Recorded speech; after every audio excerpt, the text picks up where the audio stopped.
Welcome to preparation আড্ডা। আজকে আমরা ক্লাস 2 এখানে দেখব পিএসসি ক্লার্কশিপের যে এক্সামটা হয়ে গেছিল 2019 সালে, তার সেকেন্ড শিফটের যে কোশ্চেন পেপার, তার থেকে জিকে কোশ্চেনগুলো নিয়ে এখানে আমরা আলোচনা করব এবং আমরা দেখব যে এখানে বেশ কিছু কারেন্ট অ্যাফেয়ার্স কিন্তু এসেছিল, সেগুলো আমরা বাদ দিয়ে বাকি জিকেগুলো কিন্তু এই ভিডিওতে আলোচনা করব। সুতরাং আমরা একটু যদি প্রত্যেকটা পরীক্ষা ভালো করে দেখি তাহলে দেখবো যে প্রিভিয়াস ইয়ার্স কোশ্চেনের যে গুরুত্ব সেটা কিন্তু অপরিসীম। তোমরা এতদিনে সেটা অবশ্যই বুঝে গেছো। তাই প্রত্যেকটা পরীক্ষা তোমরা দিতে যাওয়ার আগে তার প্রিভিয়াস ইয়ার্স কোশ্চেন সলভ করে তবেই কিন্তু তোমরা যেও, তাহলে তোমাদের অনেক প্যাটার্ন বুঝতে সুবিধা হবে। তোমরা স্ট্র্যাটেজি কিন্তু নিজেদের মতো করে তৈরি করতে পারবে এই প্রিভিয়াস ইয়ার্স কোশ্চেন থেকে। তো কথা নয়, আজকে শুরু করছি 1 নম্বর কোশ্চেন দিয়ে। দেখো, প্রথম কোশ্চেন, কমনওয়েলথ গেমস কোন বছরে ভারতে অনুষ্ঠিত হয়? 2010 সালে এটা কিন্তু হয়েছিল। অপশন বি সঠিক উত্তর। আমরা অ্যানালাইসিস করব না, জাস্ট উত্তরগুলো দেখব, প্যাটার্নগুলো দেখব। অস্ট্রেলিয়ার রাজধানী কি? অস্ট্রেলিয়ার রাজধানীর নাম হচ্ছে ক্যানবেরা। অপশন সি সঠিক উত্তর। নেক্সট দেখো, মামল্লপুরম সম্পর্কে নিচে উল্লেখিত বিবৃতিগুলির মধ্যে কোনটি অসত্য অর্থাৎ ভুল, ঠিক নয় যেটা, ওকে, সত্য নয় যেটা, অসত্য সেটাই খুঁজে বের করতে বলা হলো। এটি একটি ইউনেস্কো অনুমোদিত সংস্কৃতির পীঠস্থান, একদমই ঠিক, এটা কিন্তু অবশ্যই তাই, সত্য এটা। এটি ছিল পল্লব রাজাদের রাজধানী, একদমই তাই, এটাও ঠিক। এখানে কথাকলি নৃত্যের জন্ম হয় না, এখানে কথাকলি নৃত্যের জন্ম হয় না। এটি একটি পর্যটন কেন্দ্র, অবশ্যই এটি একটি পর্যটন কেন্দ্র। তো সঠিক উত্তর হয়ে যাবে অসত্য কোনটা? Option C. নেক্সট দেখো, টেস্ট খেলায় কোন ভারতীয় ক্রিকেটার সর্বাধিক দ্বিশত রান করেছে? খুব দ্রুত যিনি করলেন, সকলের প্রিয় একজন ক্রিকেটার, তিনি বিরাট কোহলি। খুব দ্রুত তিনি সর্বাধিক দ্বিশত রান কিন্তু তিনি করে নিয়েছেন। নেক্সট দেখব, কোনটি অতীতে পর্তুগিজদের কলোনি ছিল না, অর্থাৎ উপনিবেশ ছিল না? পর্তুগিজদের উপনিবেশ কোনটাই ছিল না? পন্ডিচেরিতে ছিল, চন্দননগরেও ছিল, গোয়াতেও ছিল, কিন্তু আন্দামান ও নিকোবর দ্বীপপুঞ্জে কিন্তু এটা ছিল না। তাই উত্তর সঠিক হয়ে যাবে অপশন ডি। নেক্সট, স্বাধীন ভারতের প্রথম গভর্নর জেনারেল কে ছিলেন? দেখো, স্বাধীন ভারতের প্রথম ভারতীয় গভর্নর জেনারেল, হ্যাঁ, তো যদি স্বাধীন ভারতের প্রথম ভারতীয় গভর্নর জেনারেল বলে তাহলে তার উত্তর হবে শ্রী রাজা গোপালাচারী, অর্থাৎ অপশন বি। যদি কোশ্চেনটা এরকম হতো স্বাধীন ভারতের প্রথম গভর্নর জেনারেল কে ছিলেন, তখন হতো লর্ড মাউন্ট ব্যাটেন, ওকে, কিন্তু ভারতীয় যদি উল্লেখ থাকে তাহলে উত্তর হবে শ্রী রাজা গোপালাচারী। নেক্সট, ভারতের একটি অঙ্গরাজ্যের রাজ্যপালকে নিয়োগ করেন কে? অঙ্গরাজ্যের রাজ্যপালকে নিয়োগ করে থাকেন রাষ্ট্রপতি। অপশন সি সঠিক উত্তর। নেক্সট, কেশব মহারাজ রিসেন্টলি খেলা হলো, আমরা দেখেছি রিসেন্টলি খেলা হলো, সেখানে এনার খেলাও আমরা কিন্তু দেখে নিয়েছি অলরেডি। তাই এই কোশ্চেনটা কিন্তু তোমরা অবশ্যই পারবে যারা ক্রিকেট খেলা দেখো। তো এই কেশব মহারাজ নাম শুনে কিন্তু মনে হচ্ছে যে ইন্ডিয়ার প্লেয়ার, তাই ভারত তোমরা যদি উত্তর করে দাও তাহলে কিন্তু ভুল হবে, কারণ এই কোশ্চেনটাই আমি ভুল করেছিলাম এই পরীক্ষাতে। 2019 সালে যখন পরীক্ষাটা হয় তখন এই কেশব মহারাজ সম্পর্কে অতটা আমার কিন্তু স্বচ্ছ ধারণা ছিল না, তখন আমি উত্তর করেছিলাম ভারত, যদিও সেটা কিন্তু ভুল উত্তর হয়েছিল। এবং এই কেশব মহারাজ যে দেশের হয়ে ক্রিকেট খেলেন সেটা হচ্ছে দক্ষিণ আফ্রিকা, অর্থাৎ অপশন সি সঠিক উত্তর। নেক্সট, নিম্নে উল্লেখিত রাষ্ট্রগুলোর মধ্যে কোথায় ভারতীয় দূতাবাসের প্রধানকে হাই কমিশনার বলা হয়? হাই কমিশনার বলা হয় ভারতীয় দূতাবাসের প্রধানকে, কোথায় সেটা না? যুক্তরাজ্যে, ইউনাইটেড কিংডম, এখানেই কিন্তু বলা হয়। নেক্সট, অমরকন্টক কোথায় অবস্থিত? অমরকন্টক মধ্যপ্রদেশে অবস্থিত, মধ্যপ্রদেশে অমরকন্টক অবস্থিত। নেক্সট, নিম্নলিখিত রাজ্যগুলির মধ্যে কোনটিতে চায়ের উৎপাদন হয় না? চায়ের উৎপাদন হয় না। আসামে চা হয়, ত্রিপুরাতে চা হয়, পশ্চিমবঙ্গেও চা হয়, চা হয় না মধ্যপ্রদেশ। অপশন সি সঠিক উত্তর। নিম্নে উল্লেখিত ব্যক্তিদের মধ্যে কে হকি খেলোয়াড় নন? হকি খেলোয়াড় নন কে? ধ্যানচাঁদ হকির জাদুকর, সর্দার সিং, সন্দীপ সিং, এরা সকলেই কিন্তু হকি খেলোয়াড়। মিলখা সিং ইনি কিন্তু দৌড়বিদ, ইনি কিন্তু হকি খেলোয়াড় নয়।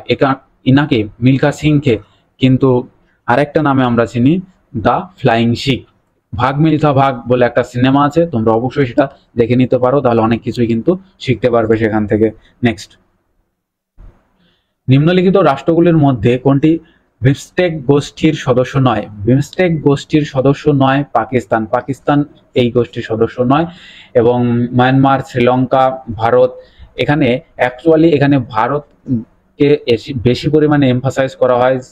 চীন যেভাবে বাকিদেরকে দমিয়ে রাখার চেষ্টা করে, সেই ক্ষেত্রে ভারত যে শক্তিশালী এবং ভারতের একটা সাংগঠনিক যে পাওয়ার, সেটাও কিন্তু এই বিমস্টেকের মাধ্যমে প্রকাশ পায়।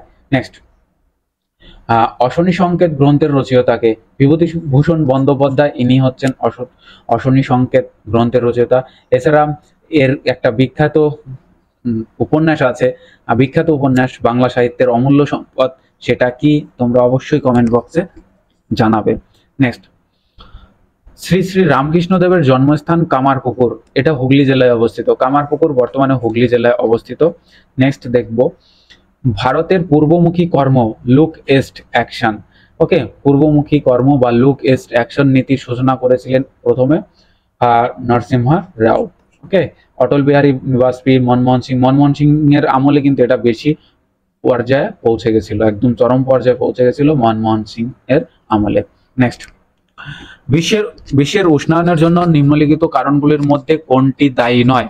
এদের মধ্যে দেখো, জীবাশ্ম জ্বালানি ব্যবহার দায়ী, পেট্রোল গাড়ি অবশ্যই দায়ী, অরণ্য ছেদন অবশ্যই দায়ী, কিন্তু সৌরশক্তির ব্যবহারের ফলে কিন্তু বিশ্বের উষ্ণায়ন হয় না, তাই অপশন সি সঠিক উত্তর। নেক্সট, ইসরো এর সদর দপ্তর কোথায় অবস্থিত? ইসরো এর সদর দপ্তর হচ্ছে বেঙ্গালুরুতে অবস্থিত। ইসরো এর ফুল ফর্ম কি? Indian Space Research Organisation. Next, নিম্নলিখিত নদীগুলির মধ্যে কোনটির উৎস হিমালয়? অর্থাৎ হিমালয় থেকে উৎপত্তি লাভ করেছে কোন নদীটি?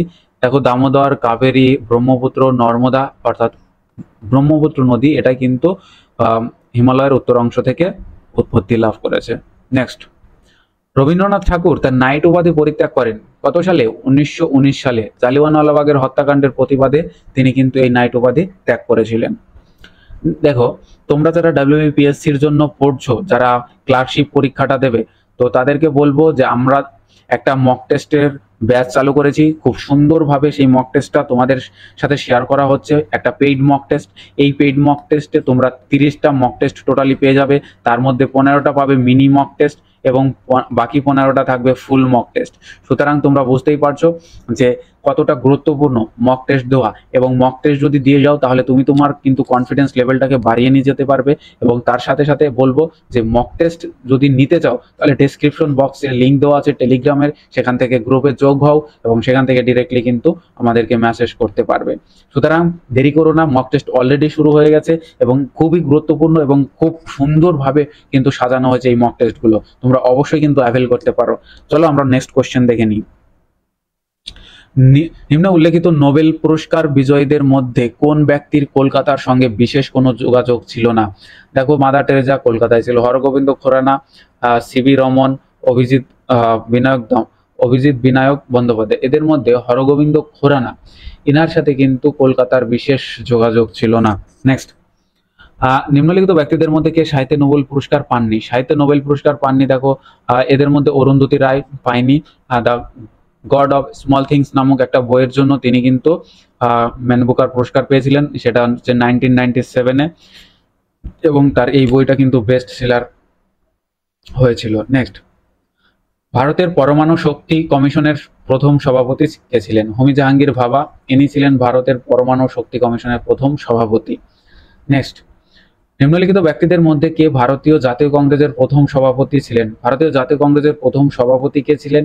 ইনি ছিলেন দাদাভাই নৌরোজি, না অ্যালান অক্টোভিয়ান হিউম, না উমেশ চন্দ্র ব্যানার্জি? একদমই ঠিক, উমেশ চন্দ্র ব্যানার্জি ছিলেন, বা WC ব্যানার্জি ছিলেন জাতীয় কংগ্রেসের প্রথম সভাপতি, এবং অ্যালান অক্টোভিয়ান হিউমের তৎপরতায় কিন্তু এটা তৈরি হয়েছিল। নেক্সট, উইসেন বোল্ট একজন কি? তিনি দৌড়বিদ, স্প্রিন্টার। অপশন এ সঠিক উত্তর। পৃথিবী বিখ্যাত, ইনি জামাইকার, যদিও ইনি এখন অবসরপ্রাপ্ত। উনি পরপর বহু গোল্ড মেডেল তিনি জিতেছেন এবং সর্বোপরি পৃথিবীর বিখ্যাত একজন স্প্রিন্টার হিসাবে তিনি এখনো পরিগণিত হন। নেক্সট, স্বামী বিবেকানন্দ শিকাগো ধর্ম সম্মেলনে বক্তৃতা দিয়েছিলেন কত সালে? 1893, অর্থাৎ প্রায় আজ থেকে 131 বছর আগে কিন্তু এটা হয়েছিল, এবং স্বামী বিবেকানন্দ সেখানে কিন্তু হিন্দু ধর্মের শ্রেষ্ঠত্ব তুলে ধরেছিলেন। নেক্সট, আলেকজান্ডার কখন ভারতবর্ষে আক্রমণ করেন? আলেকজান্ডার ভারতবর্ষে আক্রমণ করেন 326 খ্রিস্টপূর্বাব্দে। 326 খ্রিস্টপূর্বাব্দে। নেক্সট দেখো, নিচে উল্লেখিত বন্দরগুলির মধ্যে কোনটি পাকিস্তানে নয়? বন্দর আব্বাস। বন্দর আব্বাস এটা কোথায়? না, এটা কিন্তু ইরানে অবস্থিত। নেক্সট, 1944 সালের 14 এপ্রিল ব্রিটিশ সেনাবাহিনীকে পরাস্ত করে INA যেখানে ভারতীয় পতাকা উত্তোলন করেছিল সে জায়গার নাম কি? তার নাম হচ্ছে ময়রাং। খুব ইম্পর্টেন্ট, কিন্তু এটা খুব ইম্পর্টেন্ট। নেক্সট, নিম্ন উল্লেখিত স্থানগুলির মধ্যে কোনটি একটি স্বাধীন রাষ্ট্র নয়? এদের মধ্যে আলাস্কা কিন্তু স্বাধীন রাষ্ট্র নয়। তো নেক্সট দেখবো। এ পর্যন্তই ছিল। Thank you for watching. আমাদের চ্যানেলটাকে অবশ্যই বন্ধুদের মধ্যে শেয়ার করো এবং সাবস্ক্রাইব করো, বেল আইকনকে প্রেস করে রাখো।